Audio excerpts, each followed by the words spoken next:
আশিস ব্যানার্জি আমাদের মধ্যে আর নেই। আমরা একসঙ্গে প্রায় 11:30 পর্যন্ত বসে গল্প করেছি সব।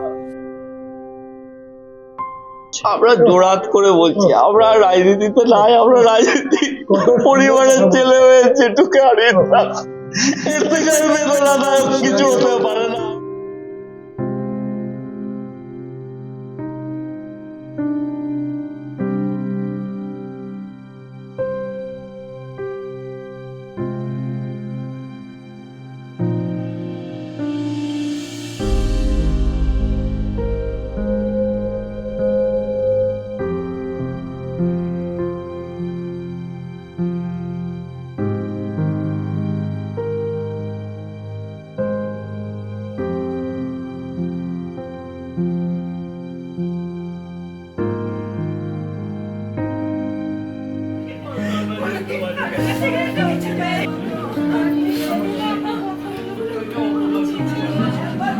সকালবেলাতে সকালে, হ্যাঁ ওটা বলা খুব মুশকিল। হ্যাঁ রাত্রে আমরা একসঙ্গে প্রায় 11:30 পর্যন্ত বসে গল্প করেছি সব। 11:30 পর্যন্ত গল্প করেছি, তারপরে আশিসদা মানে খেতে গেলেন, আমরাও চলে এলাম খাবার জায়গাতে আমাদের। তারপর থেকে তো আর নাই, দরজা বন্ধ হয়ে গেল ওদিকে। তারপর সকালবেলাতে মানে দেখছি যে এইরকম ইনসিডেন্ট ঘুরিয়ে গিয়েছে। না শুতে গেলেন তো, ওপরে চলে গেলেন তো, ওনার স্ত্রী ছিলেন তো বসে নিচে, একসাথে করে উঠে গেলেন।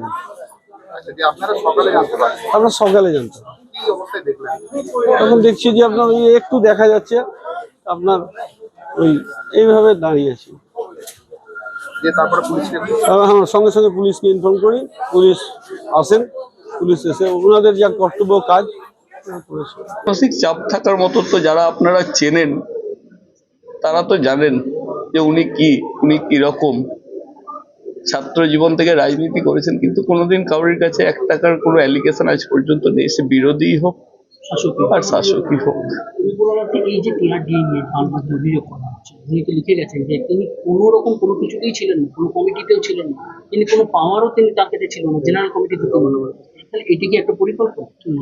দাদা এখন এই ব্যাপারে কিছু বলতে পারছি না, এখন বলার মতো অবস্থাতেও নেই, জানতে হবে, কারণ আমি তো এই ব্যাপারগুলো জানি না এখনো পর্যন্ত, কি ম্যাটার কি ব্যাপার এগুলো জানতে হবে, তারপর দেখা যাবে। রাজনীতির কথা বলেছেন যে আমার রাজনীতিতে আসাটাই ভুল হচ্ছে, পরিবারের যারা আছেন আপনারা পরবর্তী প্রজন্ম তারা যেন রাজনীতিতে না আসে। আমরা জোরাত করে বলছি আমরা রাজনীতিতে নাই, আমরা রাজনীতি পরিবারের ছেলে হয়ে যেটুকু হারিয়ে এর থেকে বেদনাদায়ক কিছু হতে পারে না। আমরা কোনো রাজনীতি করতে চাই না, রাজনীতিতে আমরা থাকতেও চাই না। যেটুকু রাজনীতির কেরিয়ার জীবনে কেউ কোনোদিন একটা গায়ে কাদা দিতে পারেনি, কিন্তু লোকটাকে তো আজকে চলে যেতে হলো। কে কে হারালো জানি না, আমরা আমাদের ঘরের লোক হারালাম। আমরা এই রাজনীতিতে আর নাই, কোনো রাজনীতি যেটুকু নিয়ে আমরা কোনো রাজনীতি করতেও চাই না। আপনাদের কাছে হাত জোর করে বলছি, আমরা আর আমাদের দিক থেকে পরিবারের কেউ, পরিবারে বলতে গেলে আমি আর দাদা, আমি ওকালতি নিয়ে ব্যস্ত থাকি, দাদা বাইরে থাকে, আমাদের কাছে সেই সময় নয়। জেঠুর রাজনীতি দেখে আমাদের যেটুকু ইন্সপিরেশন, জেঠু যেখানে রাজনীতির জন্য চলে গেল আর যেখানে আর রাজনীতির কথা আছে। আমি তো নিজে একজন উকিল, এত লোককে সাহস দিই, এত লোক, হাজার হাজার লোক আমার কাছে ফাইল আছে তাদের, আমার নিয়ার অ্যাবাউট 10,000-এর উপর মামলা। আমি যদি বুঝতে পারতাম ঘরের লোকটাকে আমি সাহস দিতাম না, ঘরের লোকটাকে কি সাহস দিতাম না?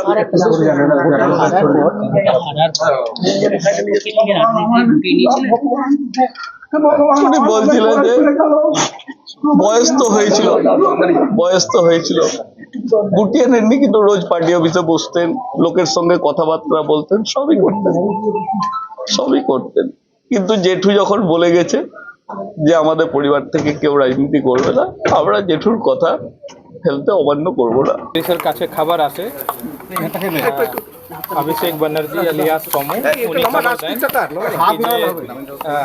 प्राक्तन विधायक प्राक्तन डिप्टी स्पीकर छिलेन माननीय आशीष बनर्जी कि उनार एक झुलंत अवस्थाय दे उनार बाड़ी जे प्रेमाइज आछे ओखाने आछे पुलिश ओखाने যায় গিয়ে দেখে কি যে রুম আছে, রুমের দুটো দরজা আছে, দুটোই দরজা ভিতর থেকে বন্ধ আছে। विटनेस और बाड़ीर लोगेर प्रेजेंसे वीडियोग्राफी रहता है। पुलिस সে দরজাটা ভেঙে ভিতরে ঢুকার পরে দেখে কি যে আশিস ব্যানার্জি ওনার দেহে একটা নাইলন রোপ ইয়েলো কালারের দড়ি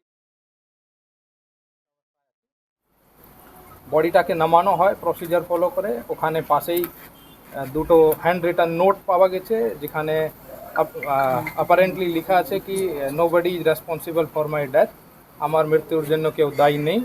পুলিশ যা প্রসিজার আছে যেহেতু এটা আনন্যাচুরাল ডেথ কেসে ইনকোয়েস্ট অ্যান্ড পোস্টমর্টম করা ম্যান্ডেটরি আছে, সেই পদ্ধতিটা চলছে। এখন বডিকে ওখান থেকে সম্মানভাবে Rampurhat government medical college and হসপিটালে রিমুভ করা হয়েছিল।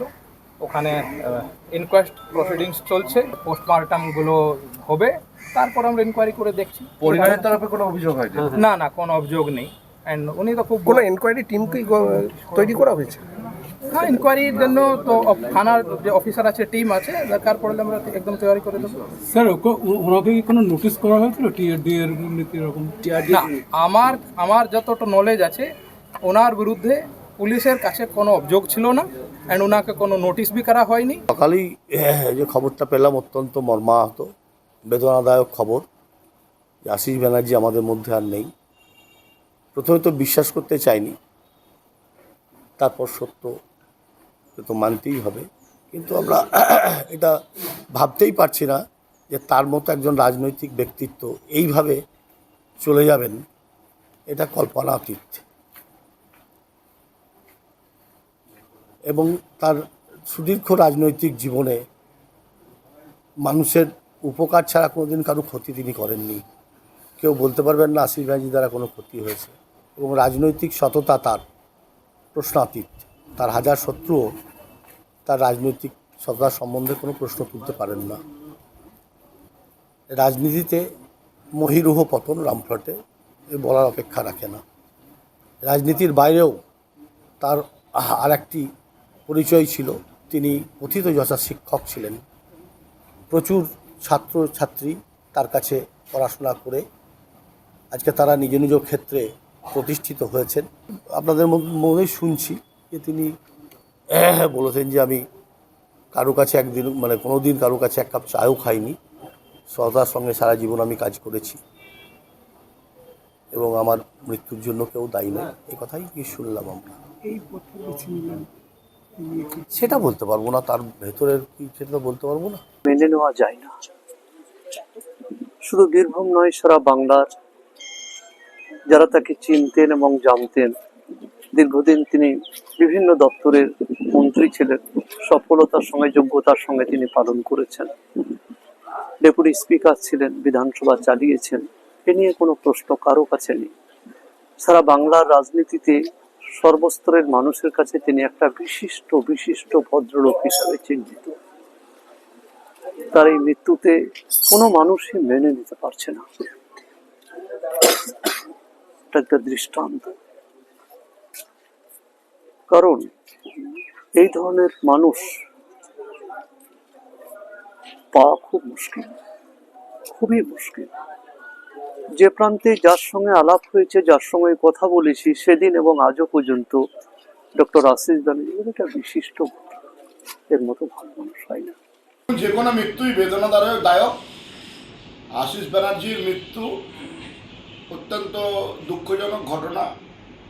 আমরা পরিবারের প্রতি সমবেদনা জানাচ্ছি এবং আশিস কারণ জানতে নিরপেক্ষ তদন্তের দাবি জানাচ্ছি। পুলিশ তদন্ত করুক, প্রয়োজনে কোনো নিরপেক্ষ এজেন্সিকে দিয়ে তদন্ত করানো হোক। কেন জীবনের শেষ প্রান্তে এসে একজন 25 বছর বিধায়ক থাকা একটা ব্যক্তি কেন হলো, এ নিয়ে স্বাভাবিকভাবে প্রশ্ন আসছে। আমরা এই ঘটনার প্রকৃত কারণ জানতে চাই। আশিসবাবু পরাজিত হয়েছিলেন, 25 বছর বিধায়ক ছিলেন। আমি নিজে গিয়ে তার বাড়িতে প্রণাম করে এসেছিলাম। যেদিনকে গেছিলাম মনে হয়নি যে তিনি, কিন্তু আজকে দলীয় কিংবা তার পারিবারিক কোনো কারণ আছে কিনা তদন্ত করতে হবে। দেখুন, সবসময়ই আশিস ব্যানার্জি আমার তো শিক্ষকও ছিলেন। আমি 80 দশকে, 70 দশকের শেষে 80 দশকে রামপুর কলেজের ছাত্র ছিলাম। সেই অর্থে উনি গুরুও ছিলেন আমার, আর পরম শ্রদ্ধাও করতাম। প্রণববাবুর মৃত্যু যেমন কষ্ট পেয়েছিলাম, তেমনি আশিসবাবুর এই সংবাদও খুব কষ্ট দিয়েছে।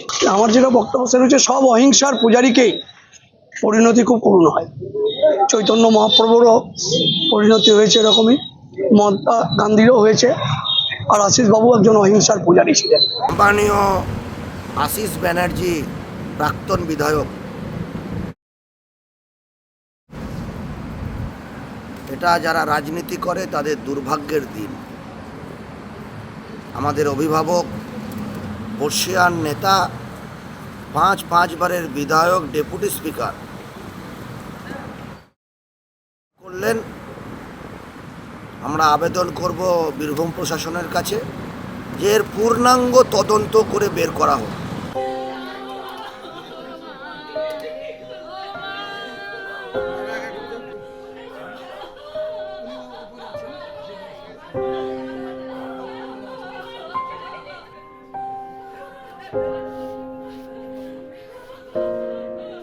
আজকে বললাম যে ঘরে বসুন, করতে হবে না, চলো একটু বেরোবো। আজকে বেরোনোর কথা।